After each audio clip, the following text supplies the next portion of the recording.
Бидний зүрх сэтгэл дотор ажиллаж өгөөч гэж гуйж байна. Есүсийн нэрээр залбирлаа. Амен. За нэг судалгаа харсан. Америкт бол Lifeway Research гэж ийм судалгааны байгууллага байдаг юм. Христийн судалгааны байгууллага. За энэ судалгаа юу болсон бэ гэхээр сүүлийн үед бол Америкт бол нийт бол 210-аас 220 сая христианууд байгаа гэсэн тодорхойлт байгаа. Одоо 300 гаруй сая хүн амтсан шүү дээ тийм үү.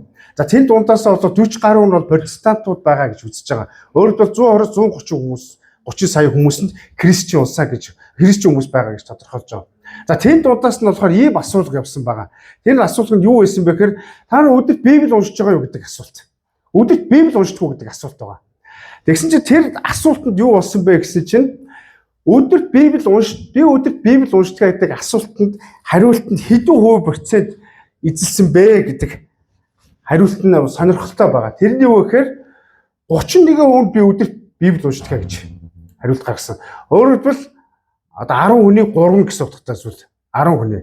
За тэгэхээр яагаад би Америкийг жишээ авч байгаа гэхээр Америк бол христиан улс, тийм үү? Христиан улс. Тийм учраас магадгүй христиан улсын хувьд бол ийм тоо үзүүлэлт бол маш ноцтой байдлыг одоо хүрж байгаа гэсэн утгатай зүйл юм. Библийг ер нь нөлөө уншихгүй байгаа гэсэн утгатай зүйл юм. Уншихгүй байгаа гэсэн утгатай зүйл. Тэгвэл хүмүүс юуг уншиж байгаа вэ гэхээр сошиал медиаг их уншдаг болсон. Сошиал медиаг.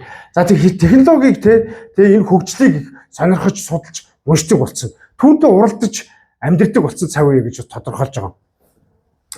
За ер нь бол энэс харах юм бол Библийг маш олон хүн мэддэг байж болно. Итгэлийг орчинд амьдрдаг байж болно. Чуулганд явдаг байж болно. Үйлчлдэг байж болно.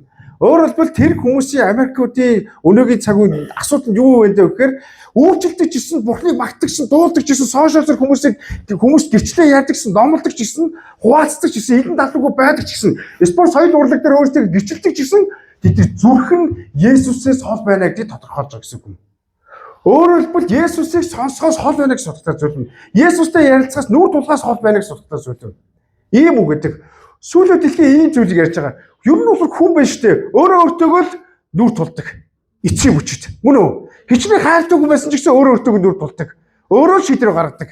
Энэ бол дэлхийн үжил санаа. Өнөөдөр ийм зүйл хүмүүс ноёлсоор байгаа гэж байна.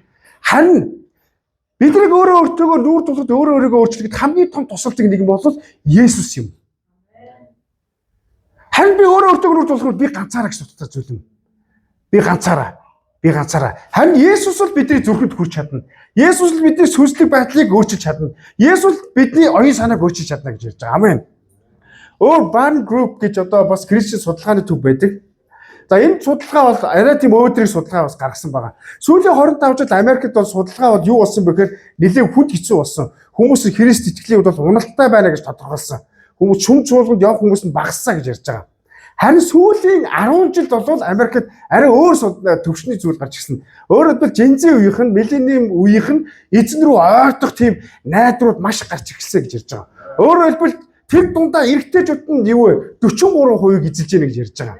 Эрэгтэй шинэ үеийнх нь эзэн рүү ойртох, эзнүүгийг сонирхох, унших, залбирах, сүм чуулганд очих энэ байдлууд өсөж байна гэж ярьж байгаа. Америкт бол өөрөөр христианчууд цаг үеийн уналт руу явж исэн бол одоо тогтворчоор шинэ үеийг хүлээж аваад дараа үеийнх нь яасан бэ? Чуулганаа өвлөж авах, итгэлээ өвлөж авах, эзний үгийг өвлөж авах зүйл дээр анхаарал тавьж эхэлж байна гэж ярьж байгаа юм. Энэ бол сайн мэдээ юм гэж ярьж байгаа. Энэ бол сайн мэдээ юм. Яагаад тэгвэл энэ Gen-Z үеийн шинэ үеийнх нь чуулган руу ирээд байгаа юм бэ? Яагаад Бурхны үг рүү ирээд байгаа юм бэ гэхээр тэдэрт юу вэ? Мөнгө бол амар тайвныг өгч чадахгүй байна гэдэг ухаан ухамсар тэдэр олж авсан гэж ярьж байгаа. Өөрөөр сошиал медиа миний зүрх сэтгэлийг тайвшруулж чадахгүй юм байна гэдэг тэдэр ойлгож ирсэн гэсэн утгыг ярьж байгаа гэсэн юм. Амжилт бол миний амьдралд сэтгэл хангалуун байдлыг өгч чадахгүй байна гэдэг тэдэр олж авсан учраас сүм рүү яваад Христ бол миний зүрх сэтгэлийн амар тайван юм байна. Христ бол надтай өөрөө өөртөөгөө нүүр тулж ажиллахад Есүс л надад туслах юм байна гэсэн учраас Gen-Z үе Millennium-ийнх нь яасан бэ? Сүм чуулган руу ирж байгаа юм а гэж ярьж байгаа. Энэ бол найдар гэж ярьж байгаа. Тийм учраас өнөөдөр бид нар бас энэ зүйлийг хараад ямар гоё юм бэ? Америкч гэсэн бас юу энэ цагууд бас эргээс хэрэг гэж орлого хийж байна. Шинэ үеийг нь хүлээж авч яана гэж итгэл найдад төрж байгаа ч гэсэн бид нар өөрсдөө сүнслэг байдал, оюун санаагаа, сэтгэл хандлагаач гэсэн бид нар зан чанар байр байдлаа гэсэн бас бид нар яах гэсэн сэргийх цаг үе гэж хэлж болно. Бид нар зүгээр гоё юм байна гэж биш. Би өөрөө ингэж амьдрах хэрэгтэй гэдэг мотивац бид нар өөрсдөө явах хэрэгтэй. Суулгах хэрэгтэй юм гэж ярьж байгаа. Тэгээ өөрөөр Марк 4-р бүлгээс харах юм бол Есүс энэ үг 4-р бүлгийн эхний 10-аас өмнөх хэсгийг харах юм бол энэ сайн хүсний тухай ярьдаг. Нөгөө дагалдаг шиг сайн ойлгохгүйс учраас дахиад асуудаг. Есүс багахан зэмлэл хэлээд дахиад илүү дэлгэрэнгүй тайлбарладаг.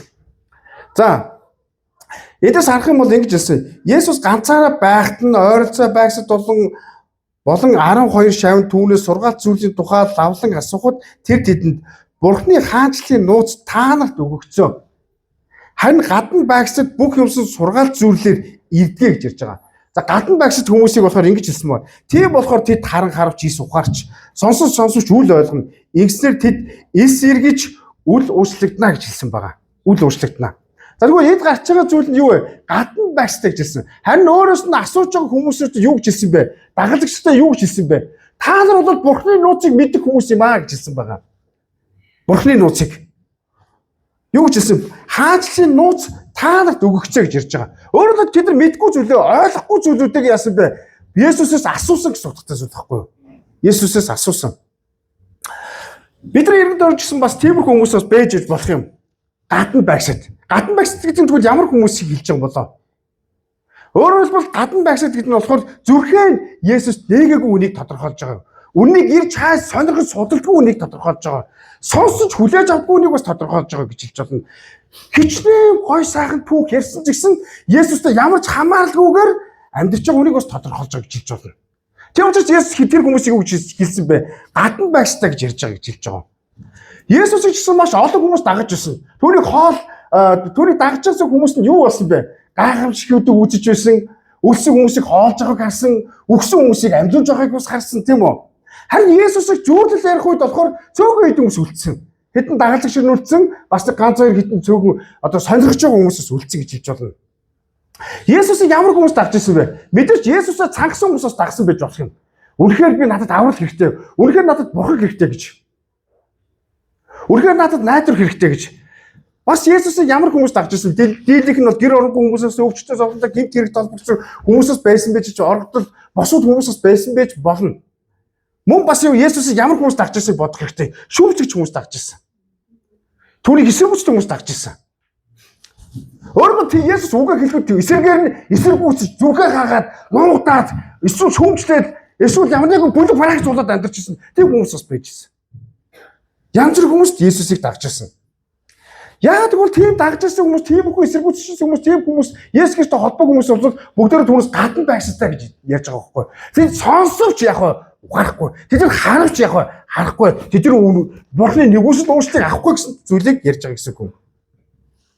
Тэгвэл Есүстэй ойр байна гэдэг юу хэлж байгаа вэ? Биеэрээ ойр байх тухай явах юм аа. Зүрхээрээ ойр байхыг тодорхойлж байгаа юм. Ингэж Есүсийг ганцаараа байхад нь ойролцоо байгсд бол 12 шав түүнээс гэж хэлсэн байгаа. Олон хүмүүс Есүсээс сургаалууд нь сонсон гайхамшигт нь хараад түүний хажууд байгаад байсан. Гэхдээ сургаал зүйлс ярьсан чинь бүгдээрээ яваад гисэн. Тэгээ Есүс ганцаараа үлдсэн. Тэгээ хэдэн хүн хурж ирсэн, дагалдаг шиг хурж ирсэн, хэдэн хүн хурж ирсэн байгаа. Есүстэй уулзсан. Тэд нар яасан бэ? Яах гэж ирсэн бэ? Тэд нар Бурхны хаалцыг дотор байгаа учраас тэрний нууцыг тайлахын тулд, тэр зүрлийн тэр зандлыг тайлахын тулд Есүс дээр очсон. Өөрөөр хэлбэл Бурхны дуугуулыг хайж байгаа хүмүүс гэсэн үг байхгүй юу? Өөрөөр хэлбэл Бурхныг ойлгохгүй ч гэсэн ойлгохын тулд Есүстэй уулзсан хүмүүс байхгүй юу? Ийм хүмүүсийг бол Есүстэй харилцаатай хүмүүсээ гэж тодорхойлж байгаа. Харин гадна байгсад юу вэ? Хичнээн чи энэ үгийг сонссон ч гэсэн, хичнээн Бурхны үгийг сонссон ч гэсэн, хичнээн гой номлол сонссон ч гэсэн амьдрал нь Есүстэй ямар ч холбоогүй. Хүнийг тодорхойлж байгаа. Үүнийг Есүс юу гэж хэлсэн бэ?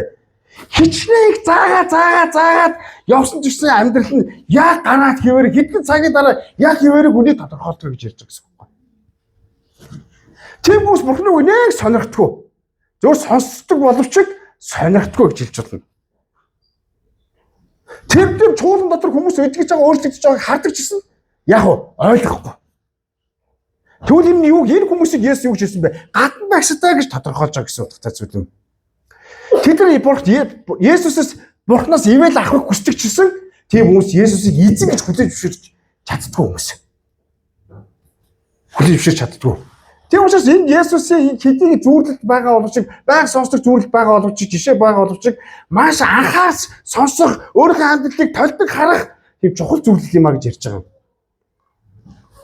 Тэгвэл чуулганд хүмүүс олон жил сууж болно, олон жил үйлчилж болно, олон жил залбирч болно, олон жил дагалдуулж болно, олон дагалдагч болоод явж иж болно. Гэхдээ гадна байна уу, дотор байна уудыг бид бодох хэрэгтэй гэсэн үг юм.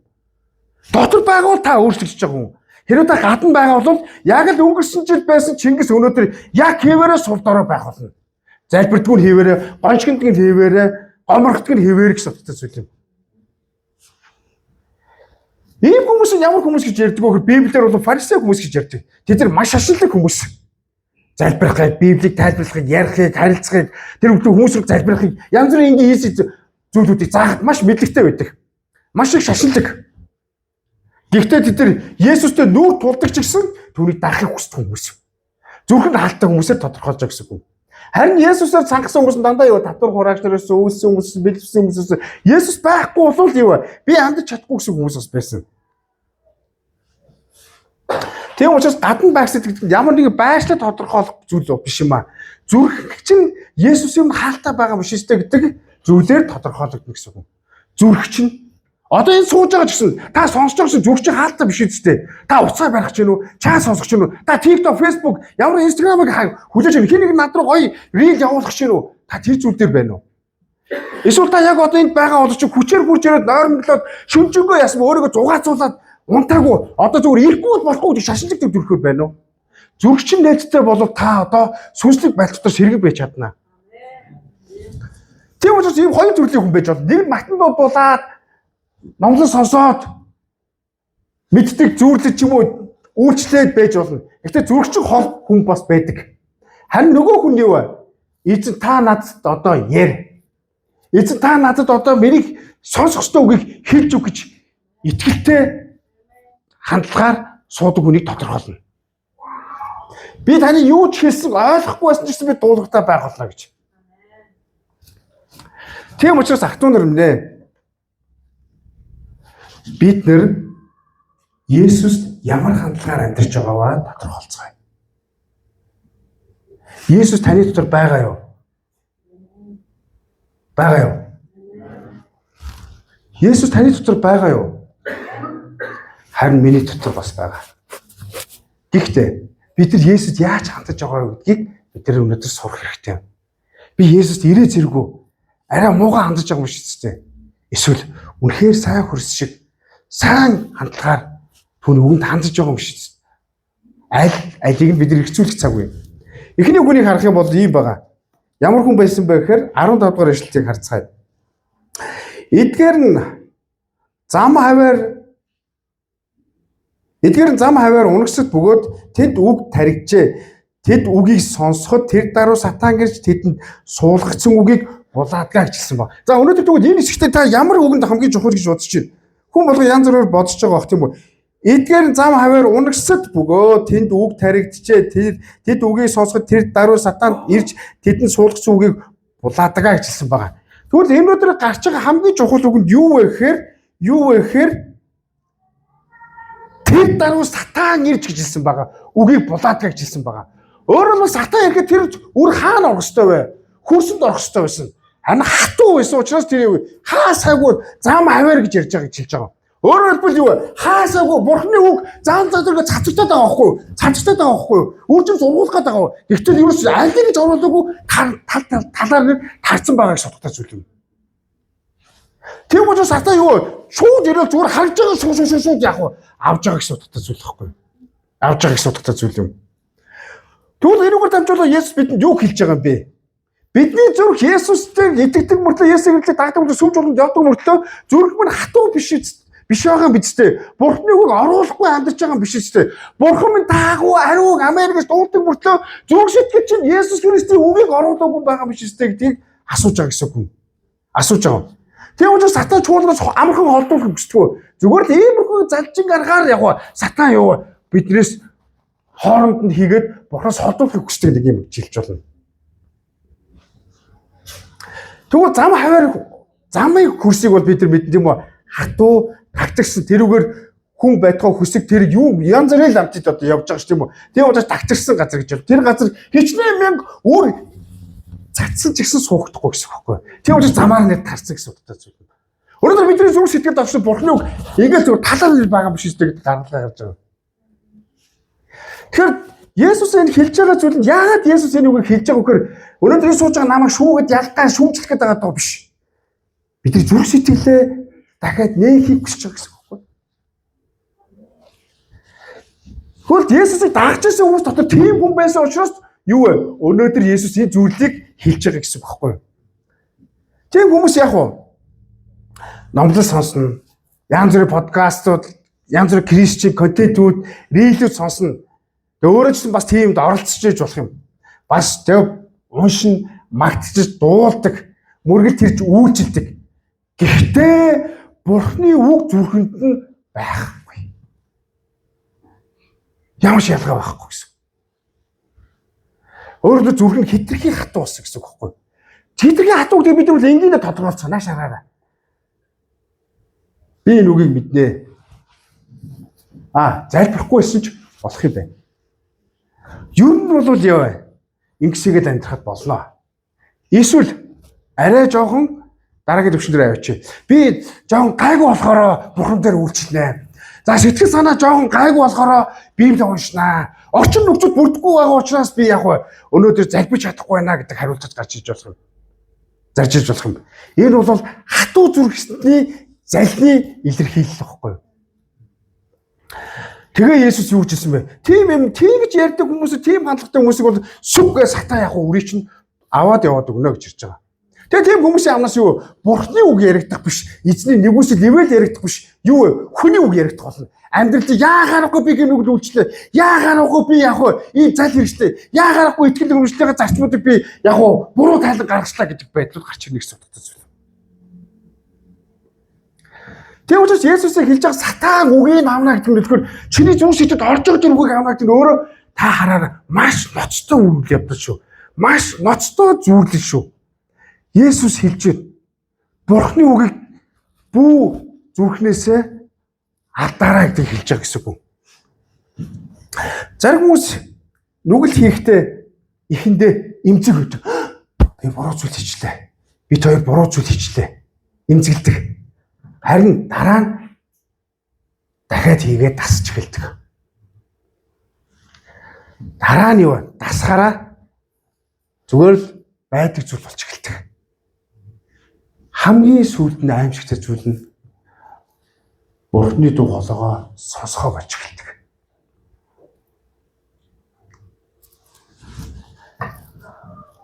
Тэгвэл нүглийн хамгийн аимшигтай үеийг ярив. Тодорхойлъё.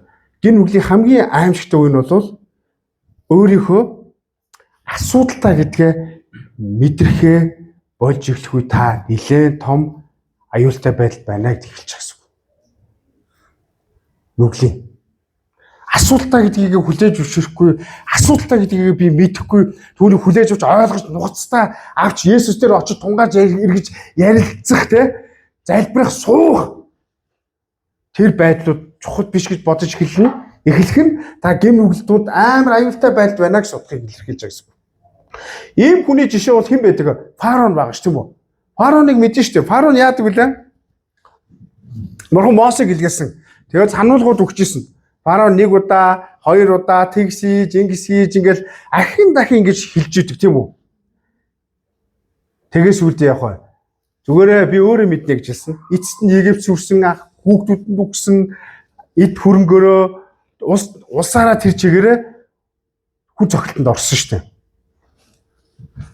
Өөрөлдвөл Бурхны өмнө зүрхэн чулуучсан байгаа байхгүй.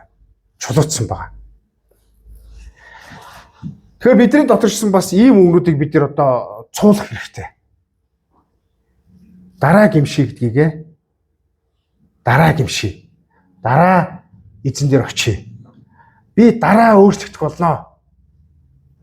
Би одоо залуу байна. Амьдралаа сайхан босгож байгаад эсвэл би сайхан залуутай сайхан одоо хүнтэй суугаад эсвэл би байртай болж байгаад эсвэл би ямар нэгэнтэй болж байгаад Бурхан дээр очиё гэдэг зүйлүүдийг бид нар цуулцгаая. Зүгээр л одоо эзэнтэй хамт сайхан амьдрцгаая. Хэрэв бид нар ийм зохицуулчаад ирье гэж эзэн дээр үйлчлэх юм бол Бурхны дуу хоолойгоо сонсож чадхаа болж эхэлцээ л гэсэн утгатай зүйл юм. Бас цаашдаа сонсож чадахгүй гэсэн утгатай зүйл юм. Яг л фарууд ямар ялгаа байгаа юм бэ гэсэн утгатай байхгүй юу? Тэгэхээр хамгийн ноцтой зүйлний өгөр Бурхан ярихаа болсон биш. Та сонсгоо болсон асуудал байгаа гэсгийг үгийг гаргаж ирж байгаа гэсэн үг байхгүй юу? Есүс үгийг хэлээд байдаг. Харин яг мэдгэл зүйл ярьж байна. Бурхан юу вэ? Хизээд бидний зүрх сэтгэлээ тогшиж байдаг. Илчил 3:2 дээр хэлсэн байдаг. Харагдав би үүднэр чи тогшиж байна гэж хэлсэн байдаг. Мэдээж тэрийг авралтай холбож байгаа ч гэсэн Есүс яг бидний зүрх сэтгэлийг үргэлж өөрчлөхөд үргэлж тогшиж байдаг. Бид нар тэр тогшин дуу хоолойг үргэлж санах хэрэгтэй. Тэгэх юм бол түүнтэй хамт хоолох хэрэгтэй. Есүсийг оруулсан ч гэсэн түүнтэй хамт хоолохгүй байгаа маш шийдтэй гэдэг гараалгаа ярьж байгаа гэсэн үг. Түүнээс хоолой харуулж байгаа маш шийдтэй. Эсвэл Есүс танаа гэрийг зочин юм болов буцаад гаргацсан юм шийдтэй. Ах トゥ нар минь хүчтэй байгаарай. Зүрхээ хүчрхжүүлээрэй. Эзэнтэй хамт байлгаарай. Эзекиэл номон дээр юу гэсэн? Та нар шиг юм чулуурсан юм хичнээн үг хэлээд юусаа олохгүй гүйлсэн энэ царайнаас чи зүрхий чинь би махан зүрхээр сольж өгөх болно гэж хэлсэн байдаг шүү дээ. Тэгээд тэр Христийг бидэнд өгсөн. Амен. Энэ бол сайн мэдээ юм. Тэгвэл бид нар яах ёстой вэ? Ах トゥ нар минь зүрхээ зөөлрүүлнэ гэдэг нь юу хэлээд байгаа юм болоо? Зүрхээ зөөлрүүлнэ гэдэг нь яг одоо даруусах тухай ярьж байгаа. Даруусах. Өдөр хажуунаас тэлцэх даруусах. Та даруусах юм бол таны зүрх сэтгэл нээлттэй болж эхэлнэ. Бурхан таныг яах вэ? Танд үгээ хэлэх болно. Харин та ямар нэгэн байдлаар бардам юм уу эсвэл ямар нэг юм үглийн ард нуугдаад ч юм уу эсвэл зугтаж байгаа бол та угаасаа л сонсохгүй байгаадаа ямар ч ялгаагүй гэсэн үг шүү дээ. Айлын хүүхэд нэг ээж аваасаа хэрэг хийчихэд ингээд дүлгнээд яваад байдаг хүүхэд байдаг шүү дээ. Тийм л гэсэн утгатай зүйл юм. Харин даруусаад гимшээд өөрийгөө ойлгоод би юу н асуудалтай юм шиг болохгүй шүү гэж ярья уулзъя гэж байгаа юм бол юу вэ? Тэр гэрүүл амьд харилцаатай байна гэсэн утгатай зүйл юм. Итгэл тэгвэл яг л үүнтэй адилхан гэсэн үг байхгүй. Тэгвэл Есүс биднээс асууж байна. Миний үг чиний зүрхэнд чинь нэвтэрч байна уу гэж. Зүрхэнд чинь нэвтэрч байна уу гэж. Тархинд чинь биш. Зүрхэнд чинь. Фарисей хүмүүс уу садукгүй хүмүүс бол тархины, хуулийн хүмүүс бол бүгдээрээ тархины хүмүүс байсан. Тэгэхээр учраас ах トゥ зүрхээ нээцгээе. Тэгвэл ганцхан дотроо өөрсдөө юу суулгацгаая? Даруусцгаая. Даруухан амтарцгаая. Та бусдын өмнө даруух байхгүй болно. Бурхны өмнө даруу байх юм бол та аяндаа өөрчлөгдөж даруу байх болно. Даруу байдлыг хүмүүс үзүүлэхгүйгээр амьдрал чинь өөрөө хүмүүст нөлөөлөх болно гэж ярьж байгаа. Тийм учраас бардам байдлуудыг яах ёстой вэ? Нураацгаая. Бардам байдлыг нураах хамгийн амархан кейс юу вэ? Даруу байх. Битгий маргалдаарай. Битгий ховжив яриарай. Битгий эсэргүүцээрэй. Битгий хуваагдаарай. Битгий бас зүхтаарай. Босоод эндээс Бурхныг ярьж байгаа зүхтаад явах нь ч гэсэн бас л бардам байдал байхгүй юу? Чөөгөө яг л тэгж ажиллана. Босоод явах. Хоёр дахь зүйл нь Есүс ярьж байгаа. Хоёр дахь хүн бол бас нэлээд ноцтой. Энэ бол монгол хүмүүст бол нэлээд ойрхон тусдаг зүйл байгаа. Хоёр дахь юу нь болохоор юу вэ? 16 дугаар эшлэгийг харцгаая. Үүнчлэн амттай уншия те 16 4 16 3 үүнчлэн эдгээр нь чуулуурхаг газар таригдсан ба тэд үгийг сонсоод тэр даруй баяртайгаар хүлээн авдаг. 17 уншичээ. Гэвч тэд үндэсгүй тул төр зурах бөгөөд дараа нь үгээс болж зовлон хавчлах тохиолдоход шууд л бүдэрдэгэ гэж ирсэн байгаа. Шууд бүдэрдэг. За энэ тэгвэл хөрсийг ямар ч хөрс гэж ярьж байна. Чулуурхаг хөрс. Есүсийг дагж байгаа хүмүүс дотор чинь бас иймэрхүү хүмүүс бас байсан гэсэн үг байхгүй юу? Иймэрхүү хүмүүс байсан. Гаднаас нь харахад яг л хөрс шиг байсан. Тийм үү? Үр дэгтээ яасан бэ? Тийш орсон. Тэгээд юу болсон бэ? Урагдаг, соёолдог, маш хурдан ураадаг, маш хурдан соёолдог, маш хурдан цэцгэлдэг. Тэгтээ маш хурдан хацдаг, маш хурдан хугардаг, маш хурдан хорчиждаг гэсэн. Өөрөөр жоогоо салгилвал, жоогоо нар гарвал, жоогоо яг уу салхи цагаагаар өөрчлөгдөхөд яг хөрсгөндөг гэсэн утгатай зүйл байхгүй. Өөрөөр хэлбэл энийг юу тодорхойлж өгөхөөр сэтгэл хөдлөлийн Есүсийг сэтгэл хөдлөлөөр мэдрэмжээр дагдаг итгэгчдэрэй гэж тодорхойлж гэсэн үг. Мэдрэмжээрээ. Та гадаа модыг харах юм бол үзнээсээ хамаараа тогтцоог нь харахад маш амархан. Маш нарийн мод ямар цайлаг шуурган дотор яг хичнээн шуурган ч гэсэн бүр гээд унах гад амин тасах гэдэг юм шиг үрдлээ яг буцаад явна босдсон шүү дээ. Юутай холбоотой юм бэ? Үндэстэй холбоо. Тэр үндэс хэр зэрэг цэвэр байна, хэр зэрэг ямар нэг асуудалгүй байна. Тэр хэмжээгээр тэр үндэс бадуух байх болно гэж боддог зүйл. Тэгвэл Есүс хэлж байгаа зүйл нь юу вэ? Гаднах бол сэтгэл үйлдэл зан чанар дээр төвлөрсөн Есүсийг дагдаг хүмүүсийг тодорхойлж гэсэн үг байхгүй юу? Есүс харин зүрхний тухай ярьж байгаа. Чиний зүрхэд Бурхны үг суулгацсан уу? Тэгвэл ийм хүн чулуурхан күрсэн дээр унсан хүн юу вэ? Бурхны үгийг хэлэхэд яадаг вэ? Амен гэж хүлээж авдаг. Тийм ээ гэж хүлээж авдаг. Маш хурдан тогтолдог, маш хурдан сэтгэлээ хөдөлдөг, маш хурдан амар хөдөлдөг, маш хурдан биеэр хөдөлж эхэлдэг, маш хурдан босдог. Тэгвэл Библиэр шиг бас ийм хүн байдаг шүү дээ. Хэн байдаг вэ? Наташа Королева.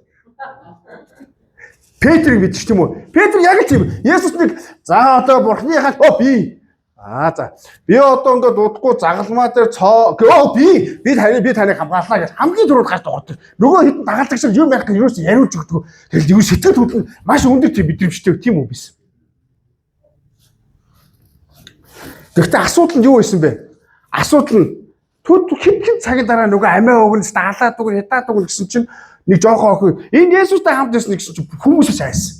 Олон нийт сошиаллоос хайсан гэсэн бохоо. Ажлын газраас найз нөхдөс хамаатан саднаас найзлдаг нөхөлтөг хүмүүсээс бүгдээс нь хайсан нуугцсан байхгүй. Бид нар сүм дотор ингэж эзнийг яг Петр шиг магадгүй мачиж болох. Амен. Гараа ургаад эсвэл юу ч ихээс хаастаа алаад өгнө ураад өгнө. Монголыг өөрсөд өгнө. Гараад өнгөдлээ яасан бэ? Гангар шүү гэдэг юу алга болох тохиолдол байж байгаа. Бид нар ийм сэтгэл хөдлөлийн итгэгчнэр үү? Мэдрэмжийн итгэгчнэр үү? Тийм хүмүүс мөргөлийн үед амар гоо магтаж дуулаад нөлөвсөн гимшил дотор гээд амар гимшдэг. Тэгээ хэдхэн цагийн дараа яадаг вэ? Петр шиг болох тохиолдол бас байдаг. Христ итгэнэ гэдэг нь бол мэдрэмжийн амьдрал биш юм аа. Мэдрэмжээ дагдаг амьдрал биш юм. Христийн амьдрал бол шийдвэрийн амьдрал. Шийдвэр гэдэг үгийн ирээдүйн цаг нь гарсан шийдвэрийнхээ ирээдүйд шийдэд явах амьдрал юм аа гэж хэлж байгаа. Амен. Чуулганд хүмүүс удаж байж байгаад ирээд хүмүүс ихтэй. Олон хүнтэй болцсон байна. Цөөхөн хүнтэй болцсон байна. Жоохон ядруу байна уу? Мөнгөгүй байна уу? Тэр хайчсан бэ гэж амар асуудаг. Би ч хоодог дасцсан л да. Ер нь бид чуулганд ирэхдээ мэдээж яах вэ? Хүмүүсээ харж болно. Гэхдээ бид чуулганд ирэхдээ гаргасан шийдвэрийн дагуу Есүстэй уулзах гэж ирдэг хүмүүс юм. Амен. Есүстэй. Тэгвэл пастор хүний зорилго юу юм бэ? Пастороос хамааралтай юу? Худлаа. Пастороос хамааралтай юу? Үгүй гэж байгаа ч гэсэн бас үнэн байгаасаа. Пасторын зорилго таныг Есүстэй л уулзуулах зорилготой. Би хизээ нэг би маргааш байгааг мэдэхгүй шүү дээ. Гэхдээ та нар пастор байхгүй ч сүмд явахгүй гэдэг тийм хүмүүс үү? Миний ихтэй намайг байхгүй болчлоо гэд насавчлаа гэд өгчлээ гэж бодоход сүмдээ явах болно гэсэн үг үү? Христтгэл бол шийдвэр юм. Бүх насаараа Христэд найдах явдал юм аа. Амен. Тийм учраас ахтун дөрөндөө итгэл чинь мэдрэмжээр баригдсан болвол яг одоо цуцал, тасал, бие барь, сэтгэлээ барь, мэдрэмжээр барь. Тэр чинь итгэл чинь хөдлөх болно. Итгэл чинь өдөртөх болно гэж ярьж байгаа. Мэдрэмжийн итгэгчдэр занцааны итгэгчдэр яг л нөхцөл байдлаас дамгаа ингээд өнөөдөр би энд очино. Маргааш би тэн дээр бай. Би нөгөөдөр тийм газар үйлчлэнэ. Би өнөөдөр жоо духгүй байгаа учраас би эндний ард орчих. Ийм байх болно гэсэн үг. Харин тэнд юу Солонгос гоё юм байна. Би тийшээ явна гэсэн утгатай. Эсвэл нөгөө Америкууд гоё юм байна. Ямар ч хэвээр Христтгэл хавчлага байхгүй би тийшээ явна гэж. Тэр л гоё тав тухтай юм байна гэж. Oh no. За тэр бол дараагийн асуулт. Хамгийн чухал юм юу вэ? Таны итгэл бол мэдрэмж биш юм аа. Шийдвэр шүү. Амен. Юу ч тохиолдсон Есүс Христийг дагуулна. Амен. Юу ч тохиолдсон. Тийм учраас нөхцөл байдал чинь өөрчлөгдөж болно. Чамтай харилцааны хүмүүс чинь өөрчлөгдөж болно. Найз зөвхөд чинь өөрчлөгдөж болно. Есүс чам руу харах хандлага хязгаарч өөрчлөгдөхгүй үдэг чинь итгэлээрээ бий болох боломжтой. Итгэлээрээ амсах боломжтой шүү. Амен.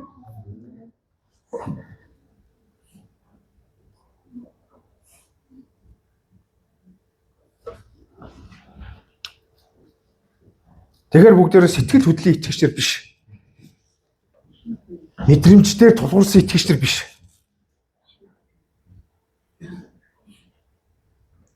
Хэдхэн 7 хоногийн дараа залбирхаа болоод хэдхэн 7 хоногийн дараа үйлчилж ирсэн үйлчлээ болоод хэдхэн 7 хоногийн дараа сүм чуулганаа болоод хэдхэн 7 хоногийн дараа харилцаагаа болоод хэдхэн 7 хоногийн дараа эсийн бүлгээр ялаад байна гэдэг нь бол итгэлийн амьдрал биш юм а. Энэ бол мэдрэмжийн асуудал байна гэж боддог зүйл юм. Хүмүүс хүнд ирэхдээ ихэнхдээ хамгийн түрүүнд мэдрэмж боддог. Ямар гоё орчин бэ? Ямар гоё хүмүүс ээ? Ямар гоё хандлага вэ? Намайг хийж таньж мэдгүй байгаа тэрж жуулаа халуун тулаанаар хүлээж авлаа. Намайг танихгүй мөртлөө миний төлөө санаа тавиад гэж. Тэр хүмүүс сайндаа хийгээгүй. Есүсээс уулж хийсэн гэсэн үг байхгүй. Тэр хүмүүсээр дамжуулаад бурхан ажилласан гэсэн утгатай зүйл юм. Намайг ч чуулганд анх ирэхэд болохоор юу болж ирсэн бэ гэхээр нэг залуу нэлээ хэдэн жилийн дараа чигсээ чиний үдий зэрэгт явж байгаа нь андаа надаас усны чи битгий мартаараа. Тийм учраас юу битгий зангаа гээгэр гэж хэлжсэн. Би тэрүүд үнэхээр гимшсэн найзынхаа. Яг л тэр найзаар дамжуулаад би сүмд иржсэн. Тэгээ би маш их гимшижсэн. Тэгээд үүснээ муушч явж байгаад юу гэж хэлсэн бэ гэхээр Паул ингэж хэлсэн байдаг Эфес чуулганд би хүнээр биш бурхнаар Есүсээр аврагдсан юм байна гэж хэлсэн. Харин тэр хүнийг бурхан ашигласан юм байна гэж хэлж байгаа. Бурхан хүсвэл итгэж биш хүнийг ч хүртэл ашиглах чадвартай нэг.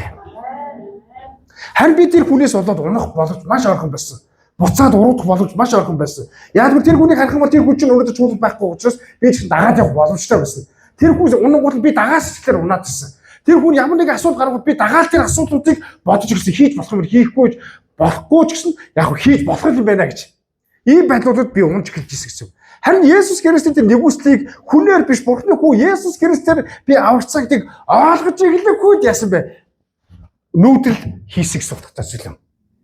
Өнөөдөр энд ирсэн хүмүүс та нар мэдрэмжээс гадна хүнийг харж цуглаанд явж байгаа юу?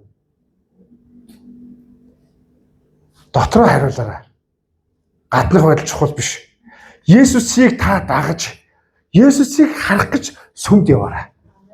Есүсийг магталтуулах гэж, түүнд үйлчлэх гэж, түүний төлөө амьдрах гэж та сүмдээ яваасаа гэж бас хэлмээр байгаа. Солонгос зөв Америк хөгжөөд байдаг христэглэн жоохон тогтож эхэлсэн. Солонгос уналттай байгаа шалтгаан юу гэхээр хамгийн том саад нь юу гэсэн чинь 5 тухын байдал, 5 тухын бүс. Гэхдээ 5 тухтай байх илүү амарч сүм цуглаанд те явахгүй бол явахгүй тийм болж эхэлсэн. Энэ нь юу сүм чуулганы өдөртөгч залбирагчдын маш том юу залбирлын сэдв болсон гэж хэлж байна.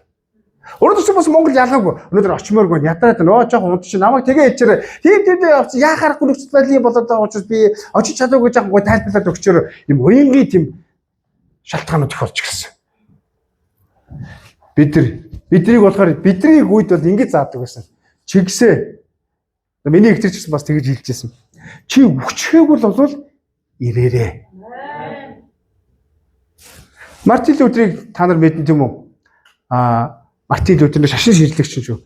Мартин Лютер юу болсон бэ гэхээр нэг өдөр гэртээ ороод чуулганд явж байгаа нэлээд сэтгэлээр унтсан. Тэгээ ерөөс бүхэн бүтэлгүй болсон. Тэгээ гэртээ ороод унтсан. 3 өдөр унтсан. Тэгээд ихтер нь гайхаад чи яасан бэ гэж хэлсэн. Юу ч ярмааргүй. Би сүм дээр очив. Би хүмүүстэй уулзмааргүй. Ерөөс цухалтаад ерөөс болчихгүйсэн. Тэгсэн чи ихнэр нь нөгөө өрөөндөө ороод хэсэг хугацааны дараа оршуулга хувцас өмсөө ороод ирсэн. Тэгээд Мартин Лютер юу гэж харсан? Чи юу болсон бэ гэж хэлсэн. Тэгсэн чинь Есүс үхсэн. Тэр амьлаагүй. Тэгэл Мартин Лютер тэр зүйлийг харсныхаа дараа юу болсон бэ?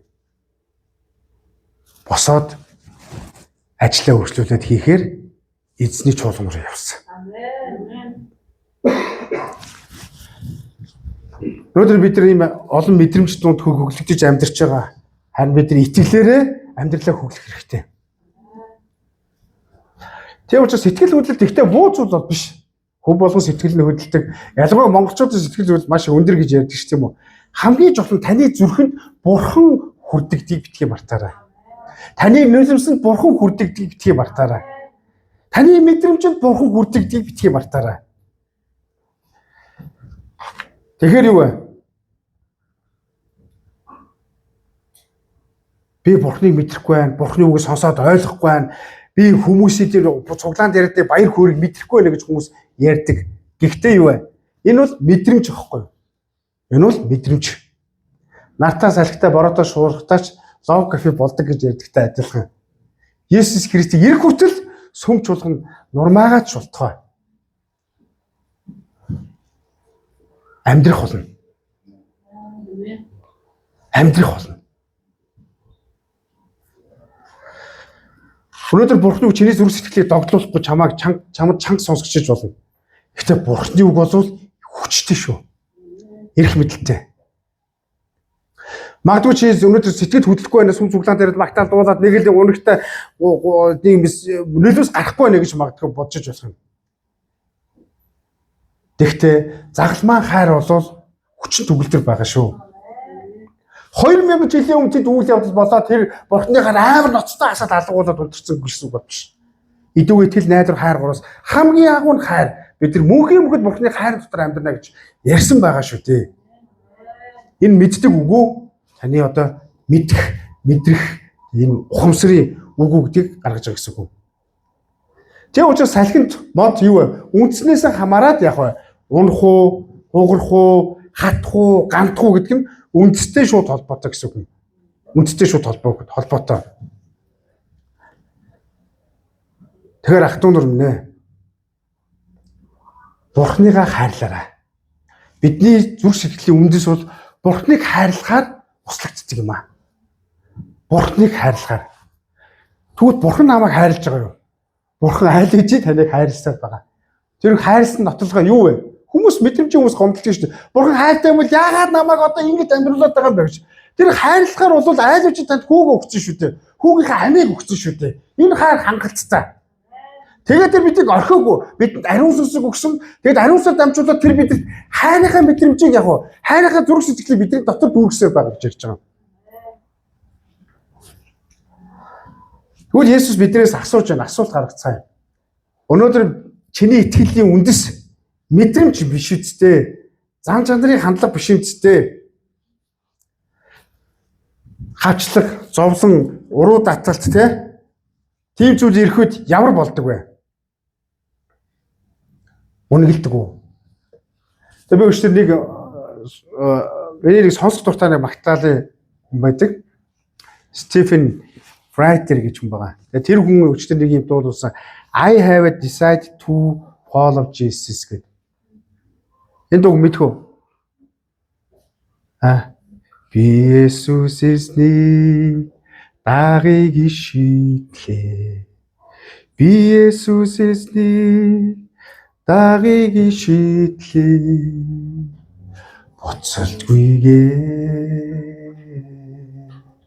Буцалтгүйгээр. Энэ дуу болохоор 4 өгүүлбэрээс бүтсэн дуу. Гэхдээ айгүй урт бодогтой дуу. Энэ болохоор манай энтгүүд мэднэ. Нагалийн алдартай 19-р зуунд сайн мэдээ энтгийн Нагалийн хотод очоод нэгэн гэр бүл Христийг хүлээж авсан байгаа. Тэгээд хүлээж авах үедээ юу гэж хэлсэн бэ гэхээр нутгийн овгийнх нь хүмүүс хурж ирд чи одоо тэ Есүсийг дагах юм бол танаа гэр бүлийг чи сүрүүлээ гэж хэлсэн. Харин тэр юу гэж хэлсэн бэ? I have decided to follow Jesus. Би Есүсийг дагахаар шийдсэ гэж хэлсэн. Тэгсэн чинь овгийн ахлагч нь хурж ирээд за дахиад сануулъя. Чи дахиад яг үнэхээр Есүсийг дагахаар шийдэж байгаа юм бол дахиж ийм үйлдэл гаргах юм бол би чиний эхлээд хүүхдүүдээс нь эхлэе гэж хэлсэн. Тэгээд яасан бэ гэхээр нөгөө хэлсэн. Хич намайг дагахгүй ч болно. Би тэгтээ дагах болно гэж хэлсэн. Хоёр төвг. Тэгсэн чинь төд удалгүй хүүхдүүдийн бүгдийг хятсан. Овгийн ахлагч. Харин нөгөө залуу маш их үйлсэн. Маш их үйлсэн. Та нар хараарай. Үнцэнтэй таны үнцэнтэй хайртай залуу юм эсвэл хайртай хүүхдийг чинь алчглаа Христос. Ийм амаргүй шүү дээ тийм үү? Тэгээ тэр босож яваад Есүсийг буцаад дагсан.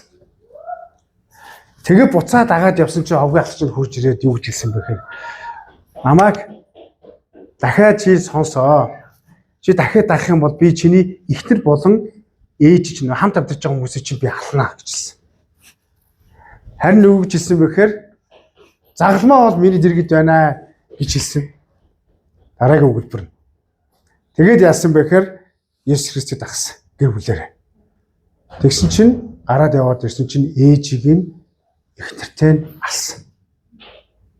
Тэгээд тэр залуу маш их үйлсэн. Тэгээд тэр нэг зүйлийг бодсон. Миний гэр бүлийнх бүгдээр тэнгэр улсад байгаа. Бид үхэл хизээж салахгүй. Тэгээд яасан бэ? Дараа нь өөрийнхөө аймыг өгсөн. Тэгээ энэ дуу бий болсон. Би Есүс эснийг дагыг шийдлээ. Би Есүс эснийг дагыг шийдлээ. Буцалтгүйгээ. Энэ дөрвөн үг нь дөрвөн болгохтой дуу болсон. Энэ дөрвөн үг нь энтхийг даяар маш алдартай болж гисэн. Тэгээ би энэ түүхийг ашигпас сонсчихсон. Танаас асууя. Есүсийг дагах уу? Юу ч болсон Есүсийг дагах уу?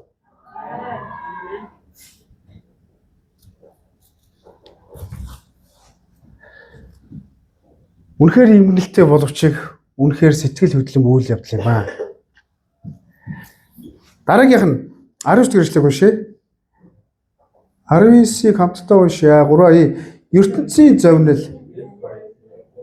Биш 18-19 шүү уучлаарай. 3 зарим нь хогийн ургамал дунд таригдсад бөгөөд эдгээр нүгийг сонсовч ертөнцийн зовнил, эд баялагын хуумж байдал, элдв зүйлд шунах хүсэл нь үгийг бомж үржимсгүй болгоо гэж хэлсэн байна. За энэ тэгвэл ямар одоо ургамал байна? Хогийн ургамалтай гэж ярьж байгаа тийм үү? За эхний 1 2 бол жоохон аймагтай жоохон эвгүй юм ярьжсэн шүү дээ бид нар тий. Ер нь бол жоохон ингээ хатуу хүрс ингээл тийм мэдрэмж зан чанар. Гэхдээ 3 дахь нь бүр амар. 3 дахь нь бүр ноцтой. Ямар ч сүм чуулганд ирэхдээ юу ч болоогүй юм шиг ирж үйлчилж болдог. Гараад юу ч болоогүй юм шиг гэмнүүд үйлчилж болдог. Аимшигтай. Аимшигтай дүр төрхийг ярьж байгаа гэсэн. Өөрөөр бол энэ хүндий дотор яг бүзүүр сэтгэл бурхны үг орж эхэлсэн. Амьдрал нь шинээр явж гисэн, чуулганд явж гисэн, үйлчлэлт гэж болно. Хүмүүс харахад итгэж юм. Итгэлээ олон жил цагсан тэр нэг ингэж харагдаж болно. Гэхдээ юу вэ? Манайхаа гэхдээ юу гэж үржимс байдгүй, сүмд явдаг тэр нэг. Ямар ч үржимс байдгүй. Үржимс байдгүй. Яг л хог байгаа байхгүй юу? Тэр ургах жимс нь урахгүй, хогтой ургаж байгаа гэсэн үг байхгүй юу? Тэгэхээр Есүс эндээс харах юм бол үр байхгүй гэсэн үг бол биш. Үр байгаа байхгүй тийм. Харин өгнүүд нь яасан бэ? Боомлогдсон гэж байгаа байхгүй, боомлогдсон. Дандаа хог шороогоор боомлогдсон гэсэн утгатай. Тэр бурхныг бүрэн орхиогүй. Тийм үү? Гэхдээ нэг асуудлыг биднээс гаргалгаа хийх ёстой. Энэ хөрсөнд бол бурхны үг байна. Нэг гаргалгаа байна. Энэ асуудалд гаргалгаанд юунтэй байгаа вэ гэхээр нааш хараарай. Амар сайн сонсороо. Юу гэхээр бурхныг нэг тавиха болсон хүний итгэж хүний дүр төрх. Нэг тавиха болсон. Есүсийг нэг тавиха болсон хүний дүр төрхийг тодорхойлж байгаа гэсэн үг байхгүй юу? Дүр төрхийг тодорхойлж байгаа гэсэн үг. Тэгвэл сүм чуулганд явсан гэсэн Есүсийг нэгт биш. Шийдвэр гаргахтаа Есүсийг нэгт биш. Аливаа асуултууд Есүсийг нэгт биш гэсэн утгатай зүйл юм. Өөрөөр нэг гар нь юу вэ? Есүс, нөгөө гар нь юу вэ? ертөнцийн хүсэлт ачаад байж болох юм. Нэг гартаа мөргөл өргөдөг гэж бодсон. Нөгөө гартаа энэ дэлхийн 6 цэнгэлийг барьсан байж болно гэсэн. Нэг гартаа Библи уншдаг боловч нөгөөх нь энэ гартаа энэ дэлхийн соёл иргэншлийг уншдаг дүр төрхөө гэж хэлж болно. Бидэнд хоёр тийм дүр төрх хэрэггүй. Хинч хоёр эзэд үйлчилж чадахгүй шүү дээ гэж бидний эзэн Есүс хэлсэн байгаа шүү дээ. Тэгээ Есүс тэгвэл яагаад юугаар бомтлогдсон бэ гэж хэлсэн байна. ертөнцийн зовнил, эд баялагын хуурамч байдал, элдв шунах хүсэл нь гэж хэлсэн байгаа. Энэ гурван зүйл нь яасан бэ? Боомлогдсон байна гэж ярьж байгаа. Сонирхолтой нь энэ гурван зүйл нь Байж штэ. Ингээд ийм хүмүүсийг сонсохоор штэ. Энэ гурван зүйл нь шууд бурхныг эсэргүүцдэг байхгүй. Айж байна. Би одоо карьертэй болох хэвээр. Би одоо яахааргүй мөнгөтэй болох хэвээр. Би яахааргүй итгэлийн зарчим яахааргүй бага багаар яах хэвээр. Зархаас урахгүй, тайлангаа буруу гаргахаас урахгүй ч юм уу те. Эсвэл яахааргүй би худлаа яргахаас урахгүй. Яахааргүй би өвчтөө царайтай болохоос урахгүй. Яахааргүй би яг сайхан дүр гараад дотроо гин бүгэл хийцэн гэхдээ буруу зүйл хийсэн гэсэн. Яахааргүй гэгээлэг дүр гаргахаас өөр аргагүй хүч ирэхийг ийм ялархаг амьдралаар амьдрна гэсэн үг байхгүй. Өнөөдөр бид нар ч бас ийм их байдалд байж болох юм. Бид нар ямар нэгэн карьертэй болох тул ажил амьдралтай тийм мэрэгчлээ яг өсөхийн тулд итгэлээ нуужиж болно. Энэ бол айжмаар биднийг бурхныг яг дотор шахдаг процесс гэхгүй. Мөнгнөөс болоод хүмүүс ч итгэлээ яасан бэ? Зарж байгаа. Итгэлийн зарчмуудаа зарж байгаа. Мөнгнөөс болоод. Нэр хүнтэй алдчихгүй би эвгүй бол орчихгүй гэд хүмүүс яасан бэ? Үннийг бас яасан бэ? Сав нууж байгаа гэсэн үг байхгүй. Нууж байгаа. Библийг шимтэн, Есүсийг шимтэн сонирхохоос илүүгээр сошиал сонирхож, лайв сонирхож, элдв хувцас, өнгө, үзэмж янз бүрийн зүйлд өөрийнхөө зүсэн бүрийн зүйлд өөрийгөө яасан бэ? Би эвтэй болохоосоо би юмгүй болчлоо. Надад ийм байхгүй. Надад ийм имийг Есүсээ дүүргэж өгөөч гэдэг ийм хандлагатай болж эхэлж байгаа. Үүнийг бол дутуугийн комплекс гэж ярьж байгаа. Дутуугийн комплекс. Энийг бид нар таслах хэрэгтэй. Цуслах хэрэгтэй. Амен. Бага зүйлдээ сэтгэл хангалуунаас бид нар ихэж чадна. Амен. Чамд байгаа зүйлийн нэгдүгээрт юу юм бэ? Юу ч болж исэн өгсөж би Есүстэй хамт байх болно гэдэг сэтгэл хангалуун байдал юм аа. Амен. Тэг учраас сатан юу вэ? Чуулганаас ингээ айчмаар иймэрхүү байдлуудаас яасан холдуулахыг хүсдэг. Тэгээд Малахи ном 3-4 дээр гардаг. Юу гэж хэлдэг вэ? Израиль ард түмэн дээр. Хей, бурханд итгээд нэмэргүй байгаа ч тийм. Бурханд итгээд ашиг байхгүй байгаа ч тийм. Тэгээд тэр сүм дотор орж ирээд сүмийн үйлчлэгч үзсэн. Хамгийн өөдөө шимтэйг нь авч идээд дандаа жоох өгдөг царайтай, өргөдөг царайтай, ханддаг царайтай, үйлчлэгдэг царайтай, хуваалцдаг царайтай. Тэгсэн чинь тэнд юу Билбсэн ятуусууд нь бүгдээрээ зүдэж жоход эдгээр яг харсан чараагүй өвчтөө зовлон ёо хөөрхий гэд ингээд явж гисэн. Аимшигтай. Энэ бол хогийн ургамал дунд амьдарч байгаа итгэж хүний дүр төрх юм гэж ярьж байгаа. Тэгэхээр энэ юу вэ? Өнөө цагууд биш. Есүсийг дагж байгаа хүмүүс ч бас энэ байсан гэсэн үг байхгүй юу? Байсан гэсэн үг. Тэгвэл Есүсийг дагж байгаа дагалдаг шиг дунд гэсэн нэг хүн байгаа ш тийм үү? Ер нь хэн блэ? Аим сайн таньнаа. Бид ч нэг хүний муу дуртай учраас Юдас ш тийм үү? Ер нь муу хүн байсан ш тийм үү? Гэхдээ тэр Юдас юу вэ? Гаднахаас бол тэрийг хэн ч мэдээгүй. Ямар сайн тооцоо данс, за ямар сайн үйлчлэгч вэ? Тэгээд тэр Есүсийн номлыг харсан. Есүсийн гайхамшигтыг харсан. Есүсийн үйлчлүүдийг үхэл хүртэл амьдлтыг хүртэл тэр яасан бэ? Хүмүүсийг амьдлуулж байгаа хүртэл харсан тийм үү? Тэгэхээр түүний дотор юм байна. Есүсийг дагсан ч гэсэн нэг юм нуугдаад байгаа байхгүй юу? Гогдод дандаа ингэ ядаргаатай. Тэр нь юу вэ гэхээр мөнгө. Ямар ч гэсэн Есүстэй явах юм бол нэг мөнгөтэй, нэг ахуйн амжиргаагаа, нэг юм карьертэй, гайгүй хүнтэй, эсвэл ямар нэгэн тийм надад ашигтай зүйлүүд байна гэдэг юм бодлоод яасан бэ? Нуугдж ирсэн. Тэрний эцсийн мөчөд яасан бэ? 30 мөнгөн зоосон дээр илэрдэг. Илэрдэг ш тийм үү? Есүс ууланд хэлсэн шүү дээ. Бидний донд одоо нэг урагч байна. Петр ч хэлсэн, Юдас ч хэлсэн. Тэгээд яасан бэ? Юдас цухтаа гараа явсан. Гараа явсан. Петр яг ингээд мэлзээд байжгаад тэгтээ гимшээд буцаад ирсэн. Гимшээд буцаад ирсэн. Тэр яагаад Юдас тэгсэн бэ гэхээр энэ ертөнцийн эд баялаг, эрг мэдэл, карьер, мөнгөнд юу вэ? Тавихгүй нэг зөвүүн гүжүү зангаа яасан бэ? Аваад гараа явсан байхгүй. Бид нар яах ёстой вэ? Эцнийхээ өмнө гүжүүдлээч болохгүй байх юм бол Петр шиг бид нар өрөөгнөөл гэсэн үг шүү дээ. Амен. Амен. Петр чи Юдасаас болов илүү одоо зодоодтай Жихорс манайхаа нөгөө даяар Монгол бутгаар амар үз тардаг тийм үгүй шүү дээ. Тийм үү? Гэхдээ л тэр яасан бэ? Өөрийнхөө зан чанаргүй бартан байдалтай ч нөхцөл байдалтай мэдрэмжтэй тулгуурлаа гараа явчмаар дотор хүн сүүгээ гараа явцсан баха. Тэгэл тэр үлдсэн баха. Өөрөөр үлдсэн баха. Дотор мөн гараа явсан баг гэдэг шиг. Өнөөдөр олон хүмүүс Есүсийг хайрладаг, Есүс итгэдэг гэхдээ аимшигтай нэг зүйл байгаа. мөнгө алдахаас илүүгээр Есүсийг алдахаас айдгүй цаг үед амьдарч. Худалдахаас айдгүй. Худлаахаас айдгүй. Ухаас айдгүй цаг үед амьдарч. Чуулганд магтаал залбиралд гараа өргөдөг ч гэсэн даалд гимт амьдрал нь гим нүгэл нь Бурханаас хол багтах. Хол багтах.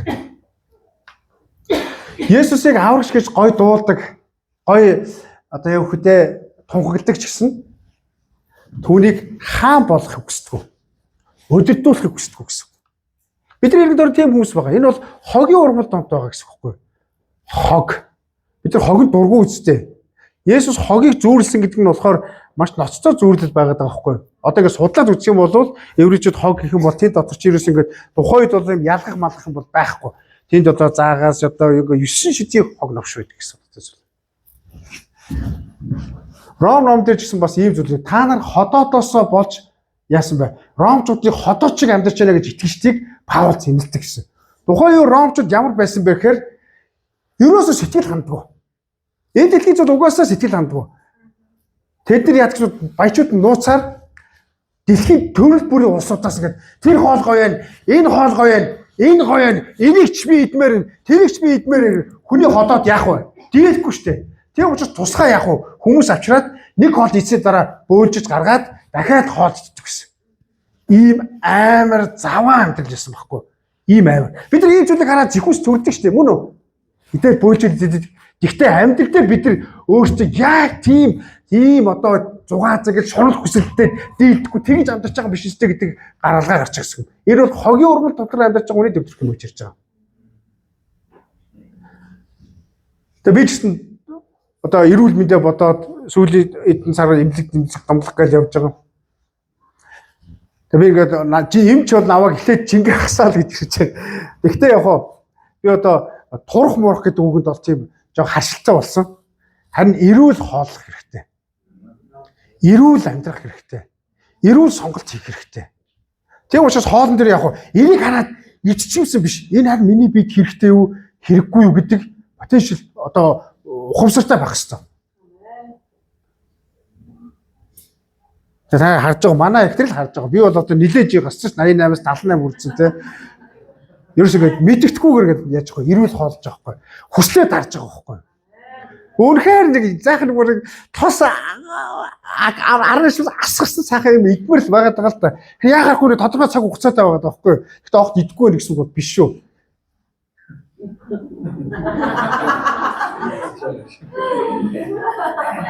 Юун дээр халтарч байна.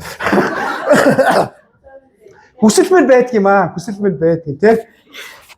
Тэгэл энэ цайны газар орохоор хамгийн дөрөв цөөн ингээ хардаг байсан шүү дээ. Одоо болохоор ногоотой шил ингээ жоох ингээ хардаг болсон. Тий. Тэгэл ихтертэйгээ яваар байцааны салаа тгийөө гэх. Иймэрхүү болсон тий. Энэ хажуудлын гуанцныг мэдэрч байцааны салаад уу. Тий. Тэгээ байцааны салаад гардгүй ч гэсэн хоолныхоо байцааны салаадыг надад гаргаж өгöd байгаа байхгүй. Тий. Тий. За тий. Тэгэхээр бид нар яах ёстой вэ гэхээр Христийг бид нар нөгөө мөнгнөөс болоод хоолноос болоод худалдагаас айхгүй тийм итгэл үнэмшлээ хүн чанараа хөтөлтэй ингэж тийм байл битгий гаргаараа гэж бас хэлмээр цуцлаараа таслаараа амен. Битгий дандаа дутагдсан дутуугүй комплекс байгаасаа гэж бас хэлмээр сэтгэл хангалуун байгаа ч амен. Хэрэв бид сэтгэл хангалуун бас байх юм бол хоёр эзэд үйлчлэгтэй ямар ч ялгаагүй гэсэн үг байхгүй. За сүүлийнхийг ярив. Товчгоо ярина. Сүүлийнх нь болохоор ганцхан ишлэл шүү дээ тийм үү? Зарим нь гээд 3 зарим сайн хүрсэн суулгагдсад юм. Тэд үгийг сонсоод хүлээн авч 30-аар 100 дахин их үр жимс гарна гэж хэлсэн байна. Есүс энэ үгийг ярьж байхдаа ямар одоо хандлагаар ярьж ирсэн гэнэ? Нэг л гоё ярьсан баг. Ийм хүмүүс байна. Ийм хүмүүс Бурхны хаанчлалын нуус өгөгдсөн гэж хэлж байгаа юм. Энэ бол Бурхны хүсдэг зүрх сэтгэл юм аа.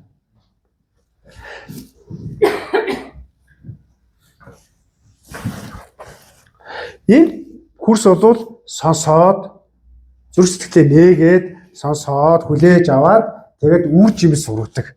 Алим бол амьдмаараа л ургана. Алим халгаа хоёр урахгүй гэсэн үг. Эсвэл ургангуудаа өчтдөг биш. Юу вэ? Үр жимсэн саглагар буюу үр жимсээ үзүүлдэг ийм зүрх сэтгэлийг дуулахтай хандлагыг хэлж байгаа гэсэн үг байхгүй юу? Тэгэхээр жинхэнэ итгэл бол юугаар илэрдэг вэ гэхээр зөвхөн сонсох юм биш. Жинхэнэ итгэл. Би сонсдог хүмүүс байдаг шүү. Сонсоод байдаг. Ерөөс үгүй гэдэг. Бүхэмдэр заал гэдэг. Гэтэ өөрчлөгддөг юм гэдэг. Өөрчлөгддөг. Тэв учраас ах トゥ нар бүгдээрээ зүрх сэтгэлийн хандлага бодцгоо. Бурхны үгийг сонссон болол та дуулууртайгаар хандаж эхлэхэд өөрчлөлтүүд явагдаж эхэлдэг. Сонсдог заа гэсэн мөртлөө дотроо үгүй гэд заа гаднаа заа гэсэн мөртлөө дотроо байж гэд. Эсвэл сонсдог заа гэж хэлсэн мөртлөө надад энэ илүү гоё нэ гэж ийм байх юм бол бид нар үр жимс гаргаж чадахгүй гэсэн үг байхгүй. Зүрх сэтгэлд сайн хүрстэй хүн бол юу гэхээр хандлага нь бас өөр өдөг. Амьдрал нь ч өөр өдөг, үг хэл нь ч өөр өдөг. Яг тэгвэл Христ дотор үнэлэгдсэн учраас. Бид нар Марийг мэдэн тийм үү? Мари ямар эмэгтэй байлаа? Марид Тэнгэрээс тэр хурж ирэхэд таны үг биелээ олгоо шууд ойлгохгүй байсан ч гэсэн гэнт нэг гэрэл бэрэл асаад өөрөөс нүдэндээ харж байгаа юм хараад тэгтэл за ойлгомжгүй байсан. Тэгтэл бурхан үгээ хэлж байгаа бол биелэх болтгоо гэж хэлсэн байдаг. Тэгвэл дуулууртай байдлыг бид нар маш энгийнээр тодорхойлж байна. Дуулууртай байдал гэдэг нь би ойлгохгүйсэн ч гэсэн. За ойлгосон бол ойлгомжтой шүү дээ. За тэгтээ ойлгосон ч гэсэн ойлгохгүйсэн ч гэсэн бурхны үг заа гэж хэлэх явдал юм аа. Заа гэж хэлэх явдал юм. Хажуу найзтай хэлцгээ заа гэж хэлэх явдал юм аа гэрээ.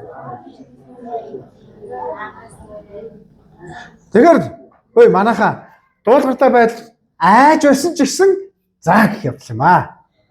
Хэцүү байсан ч гэсэн заа гэх явдал юм аа. Өвдөж байсан ч гэсэн заа гэх явдал юм аа. Амен. Есүс Гетсемане цэцэрлэг дотор юу болсон бэ? Маш их өвдөлтийг мэдэрсэн. Хэдхэн цагийн дараа хүмүүсээрээ шүнжигөө шанаатаж зодоод хатгаад ташуурдаад тэд удаа ташуурдаад яс би энэ урагдаж ямар хүнд байхыг тэр мэдэрсэн. Тэгээд ааваас гуйсан. Тэгээд яалтаа дагалжгчаас надтай хамт байгаад нэг залбираад өгөөч гэжсэн. Нөгөөдөл бүгд унтцгаажсэн тийм үү? Гэхдээ Есүс юу гэж хэлсэн бэ? За та хий. Тэгээд бид нар өнөөдөр энэ газар сууж байгаа. Тэгээд өнөөдөр бид нар энэ газар үн цэнтэй амьдарч байгаа. Тэгэхээр ганцхан танд хэцүү байгаа юм биш. Ганцхан та айцтай байгаа юм биш. Есүс таны айцыг авсан, таны санаа зовлтыг үрсэн, таны өвдөлтийг өөртөө хүлээж авсан нэг юм аа. Амен. Дүнцгээ чи ямар хөрс байна вэ? Бодож үзээрэй. Хатуу хөрс байна уу? Жолоорхон хөрс байна уу? Хогийн ургамалтай адилхан хөрс байна уу? Бодож үзцгээе. Бурхны үгийг сонсоод мартдаг. Эсвэл догтлоо сэтгэл нь хөдлөөд өөр зүйл хийдэг. Боомдгцэн тийм амьдралаар амьдарч байна уу? Эсвэл та өрхөөр бурхны үр жимс дотор үр жимс гаргаж амьдарч байна уу? Есүс өнөөдөр энэ газар цуглаанд явдаг хүмүүсийг хайгаагүй. Тэр үнэхээр өөрт нь итгэж, өөрийг нь дуулууртаа дагаж, өөрчлөхийг хүсэж байгаа хүнийг тэр хайдаг нэг юм. Тэгвэл өнөөдөр мөрөл ба хайр чуулганаас бурхан өнөөдөр асууж байна.